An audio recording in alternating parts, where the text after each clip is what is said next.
Bismillahirrahmanirrahim. Dr. Praise on the beat. Àlàáfíà. Áńgẹ́lì mi ò ní sùn. Oríwo ya ogun wa tán. Lọ́la kó bá yà kún Ọlọ́run ọba. Ewé ń jẹ́. Lọ́la kó bá yà kún Ọlọ́run ọba. Ewé ń jẹ́. Ewé á jẹ́. Ewé ń jẹ́. Àwọn ọ̀nà ìgbàgbọ́ sóhun mi lọ́jọ́ dìbò. Ewé ń jẹ́.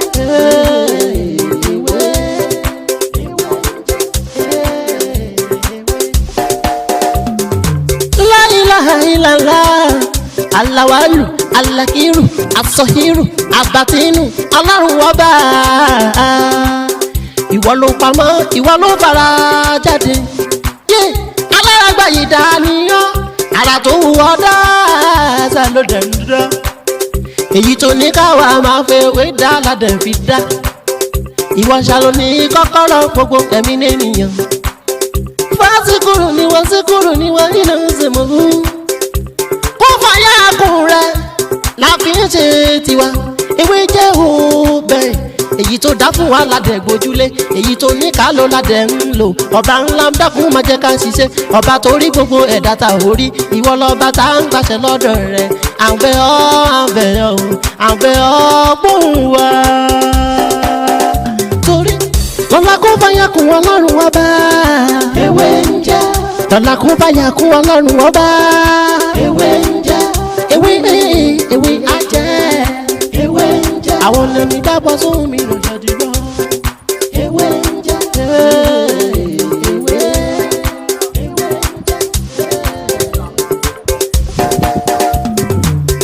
Àwọn tá a fi ṣẹ́ mi náà àwọn nìkan náà ń jẹ wọ́n fàyà kún Ọlọ́run ọba. Mo kí gbogbo wa lọ́lọ́kùn òjọ̀kan wa mo kí ọkùnrin nínú wa mo kí obìnrin mo kí ọmọdé bẹ́ẹ̀ ni mo kí àgbàlagbà gbogbo ibikíbi tí ẹ ti ní àǹfààní tí ẹ ti ń wò mí ní òní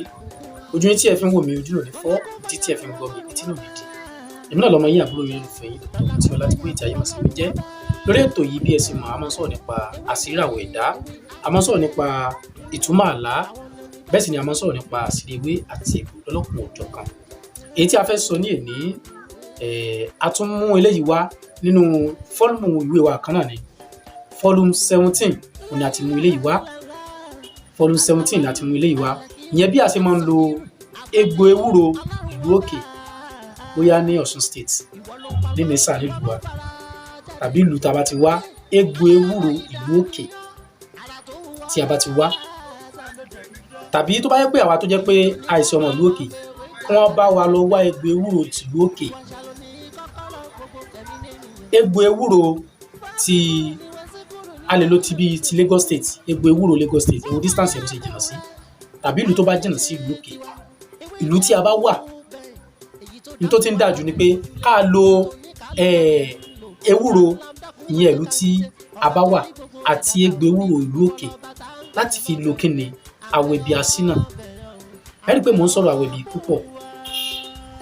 ẹ foríjì mi èyí tá a sọ iná ó wà náà wí volume 20 volume 17 kan torí pé àwọn nǹkan Awebi kéèké ó pọ̀ nínú fọ́lùmù wa tá a mọ̀ sí volume 20 dáadáa rísìlẹ̀ wa yẹ kí n mú Awebi wá ni pé most of our a mọ nǹkan tó ń jẹ́ Awebi ẹlòmíì believe pé kódà ìwọ tó jẹ́ pé wọ́n ti ṣẹ̀kan fún tó ò tí ì ríṣẹ́ dáadáa máa lo Awebi dáadáa Awebi dá nínú oògùn láti máa lò Awebi ó dá nínú ìgbìyànjú láti máa ṣe bẹ́ẹ̀ ni ọṣẹ kan tí a polówó nígbà kan tá a pè ní ẹ̀bì àwọn àgbà tí a tà ní 5,500 òun náà ni wọ́n polówó tí ẹ̀ ń wò. Àtọ́tù arére ìròyìn ayọ̀ kan mo mọ́sẹ̀ ti gbọ̀n yín o ẹ tẹ́tí ibùdó jẹ́ kí n máa bá mi ká lọ mi ò pẹ́ méjì èmi náà ni Pastor Brain gẹ́gẹ́ bẹ́ẹ̀ ṣe mọ̀ pé mi ò mú ròyìn ìbànújẹ́ wá fún yín àfi ìròyìn ayọ̀ ẹ wò iléeṣẹ́ kan pàtàkì tí a mọ̀ sí Ewéjẹ́ Bend Nigeria Limited wọ́n ti ṣàgbékalẹ̀ ọṣẹ ìyọ́nú àwọn àgbà ọṣẹ ìyọ́nú àwọn àgbà ọṣẹ ìyọ́nú àwọn àgbà produced by Dr. Olatiboye Mutiu aka Ewéjẹ́ mọ́tò mọ́ mọ́ iṣẹ́ àmọ́bọ̀ ìyàwó àmọ́bọ̀ ọkọ àmọ́tò páyé ti kẹ̀yìn sí ẹ ọ̀nà àbáyọ ti dé o ọṣẹ ìyọ́nú àwọn àgbà wò ó májàyà 5,500 pẹ́rẹ́ ni agbékalẹ̀ ọ́fíìsì àjẹsí wọn wà ní Unique Avenue Gbága Ìkòròdú Lagos telephone 070-3742-2552 lẹ́ẹ̀kan sí 070-3742-2552 tàbí 080-2948-46-96 lẹ́ẹ̀kan sí 08029484696 fún ẹ̀yin tí ẹ bá fẹ́ bá wọn sọ̀rọ̀ lórí WhatsApp 09053332747 lẹ́ẹ̀kan sí 09053332747. fún àfikún kò sí ìlú tọ́ṣọ yóò kí n dé o tọ́lá ṣọṣà kó pé nọ́mbà yìí ọṣẹ yóò sì dọ́dọ̀ rẹ. ẹ̀rí ọṣẹ yìí àwọn èròjà tá a kó síbẹ̀ èròjà yẹn pọ̀, iṣẹ́ Awebi wà ń bẹ̀, iṣẹ́ Atúndé wà ń bẹ̀, ẹ̀bẹ̀ àwọn àgbà wọn ló sì kẹta àti gbọ́rí dáadáa ìyẹn lẹ́nu bàbá wa àti gbọ́rí dáadáa lẹ́nu wọn wípé ìgbà mẹ́wàá tó yẹ pé combination ṣẹ́ àwọn a máa lò papọ̀ á dẹ̀ mú rìsọ́ọ̀tì kan wá bẹ́ẹ̀ ni àwa náà dẹ̀ sì dánwò àti bá bẹ́ẹ̀. ẹ̀rí Awebi eléyìí iṣẹ́ tó dáa ni fún èèyàn tó bá lè ṣe é tàbí èèyàn tó bá lè máa lò ó iṣẹ́ tó dáa ni. ẹ jẹ́ ká bẹ èèyàn ní egbò ewúro nílùú òkè a lè lọ sí nìsà ká lọ wá ó pọ̀ lù wá dáadáa ewúro ó pọ̀ ń bẹ dáadáa kán bá wá egbò ewúro tá bá ti wá rí egbò ewúro ìlú tá bá wà ẹ jẹ́ ká wá tibẹ̀ náà tó bá jẹ́ pé àwa tí a wà ní ìnísà gẹ́gẹ́ mo ti sọ egbò ewúro bẹ́ẹ̀ jẹ́ ká lò ó kán wá tó wá bá wá egbò ewúro tó bá tó jìnnà sí ìlú tá a wà ó ti máa yé bí mo ti ṣàlàyé yẹn. ẹ wá jẹ́ ká gún egbò ewúro méjèèjì ẹ jẹ́ ká gún kó kúnná pẹ̀lú èpo ọ̀bọ̀ atátà àjọsìn díẹ̀ ẹ jẹ́ ká kún kó kúnná dáadáa tó bá ti kúnná ẹ jẹ́ ká kókò mọ́sẹ̀ òrí ẹ jẹ́ ká gún papọ̀ mọ́ epo láfi sí omi ẹ̀ ká fi dẹ̀ ẹ jẹ́ ká kó sínú kíkan ìwẹ̀ láràárọ̀ ni iṣẹ́ yìí iṣẹ́ tó ń ṣe pọ̀ a lè pè l'Awebi a pè ní ẹ̀bẹ̀ àwọn àgbà a pè ní Atúndé bẹ́ẹ̀ ni a sì pè ní Asina tó dájú combination aṣọ tó pọ̀ ni ní nǹkan kéèké tẹ́lẹ̀ tí mo rárá sọ yẹn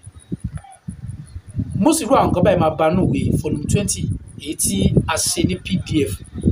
tí ẹ bá wo abẹ́ líǹkì yìí ẹ lè bá ń bẹ̀ ẹ sì lè má bá ń bẹ̀ tí ẹ bá bá ń bẹ̀ ẹ bá mi sọ lórí WhatsApp direct fún àwọn àtàbá ní tírèsì kì í ṣe ọ̀fẹ́ o à ń ta ni kì í ṣe ọ̀fẹ́ ẹ wo ọ̀rọ̀ mi ní jù báyìí lọ nítorí wẹ́dà ó dà kójú fẹ́ rọ lọ́dọ̀ tiwa mi báyìí tó bá dìgbà mi á tún mọ ọ̀rọ̀ mi tó yàtọ̀ sí ilé ìwà èmi náà lọmọ yín àbúrò yín lófẹ́ yín dr tí ọ̀la ti bóyá ìtàyé màsí wọ́n jẹ́ ẹ má gbàgbé lẹ́ẹ̀kan sí láti subscribe sórí ètò kílíkù mọ́ fún wa ní àǹfààní lórí àwọn kan mi tàti ṣe torí pé ìta àti ṣe ó pọ̀ ju èyí tí a ti ṣe lọ